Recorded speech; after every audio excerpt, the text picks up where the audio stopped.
কোরবানির ঈদের এখনও ১ মাসের বেশি সময় বাকি। এরই মধ্যে আমদানি ব্যয়, পরিবহন খরচ বৃদ্ধি এবং আগাম বাজার চর্চার প্রভাবে সারা দেশে মশলার বাজারে দাম বাড়তে শুরু করেছে। ব্যবসায়ীরা বাড়তি আমদানি খরচ ও জ্বালানির দামের প্রভাবকে কারণ হিসেবে তুলে ধরছেন।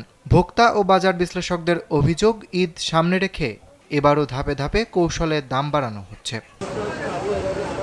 ইতোমধ্যে হাতে গোনা কয়েকটি পণ্য ছাড়া প্রায় সব মশলার দামই কম বেশি বেড়েছে।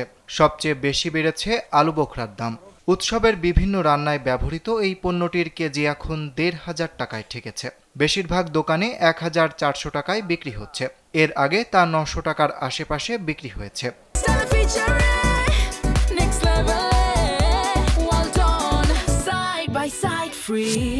কোরবানির ঈদের মাংস রান্নায় প্রয়োজনীয় গরম মশলার মধ্যে লবঙ্গের দামও হঠাৎ বেড়েছে।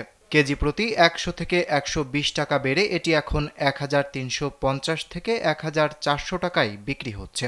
কোথাও কোথাও আরও বেশি দাম রাখা হচ্ছে।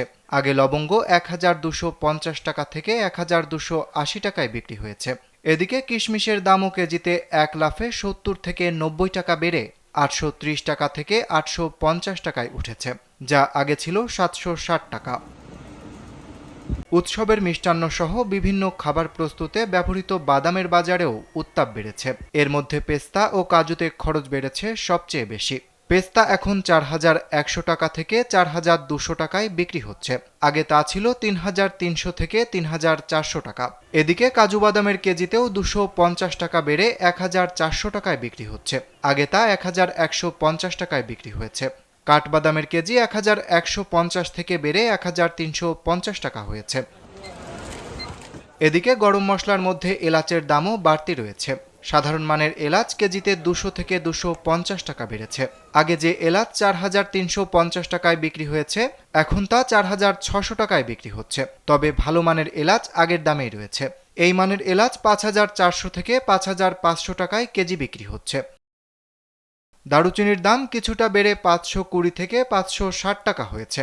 জিরার কেজিতে ১০ থেকে ২০ টাকা বেড়ে ৬৫০ টাকার আশেপাশে বিক্রি হচ্ছে। তবে মাংস রান্নায় ব্যবহৃত জয়ফল ও জয়িত্রীর দাম এখনও অনেকটা অপরিবর্তিত রয়েছে।